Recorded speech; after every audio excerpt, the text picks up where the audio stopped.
Hi, I'm Eugene and you are on Election Watch. Malaysia goes to the polls this Saturday, March the 8th. On election day itself, people will go to the polls, and after they've cast their votes at the various polling centres, the votes are counted actually at the polling centres itself, and then they are tallied, because there are many polling centres that make up one seat, and then they are tallied before the results are formally announced at the centre by the returning officer. And the person who wins the most number of votes will be declared the winner. And then what happens is that each party will then start tallying up the number of seats that it has won, and then by a certain time, in fact, probably in this election after the close of polls, until the number of seats are actually decided upon, sometime around midnight or so, we would actually know roughly that a government has been formed, because the party with the most number of seats. In this case, in our parliament, there are 222 seats. So the party that wins 112 seats can actually declare itself the winner already. So this has been a very interesting process, and we find that in Malaysia, most of the elections that we have had have often been, the winner has often been quite decisive, except for certain areas and certain states where the number of seats won by each party can be quite close.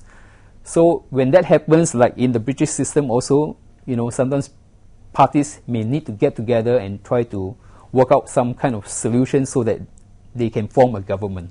But in Malaysia, because of the strength of the ruling coalition, often the seats won by them are quite extensive, and the opposition candidates don't really have much of a opportunity to form the next government. However, right now the call by the many parties is to deny the ruling party of a two-third majority. So what does this two-third majority mean? Again, this is quite interesting, because although a government can be formed by a simple majority, the government often seeks to be more stable when it commands a two-third majority, which allows it. For instance, in Malaysia, we have a written constitution, and certain provisions of the constitution cannot be changed unless there is a two-third number of members voting for that provision to be changed.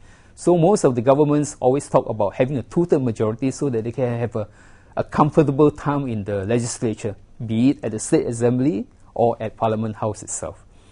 So while Malaysians basically do not actually also choose the Prime Minister of the country, because the Prime Minister is standing in one seat in the country, and it is after that Parliament has been constituted, just like in Britain, the leader of the majority party is normally elected as a Prime Minister.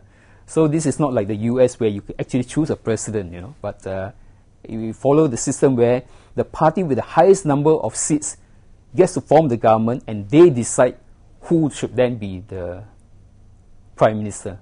In this case, of course, it's obvious that it will be the leader of the biggest party that stands in the election. So Malaysian general election is not quite different from many elections being held all over the world, but each time it comes around, we still get a bit excited about it, because this country is quite a unique country with its various races and cultures and creeds. Thank you for being with us.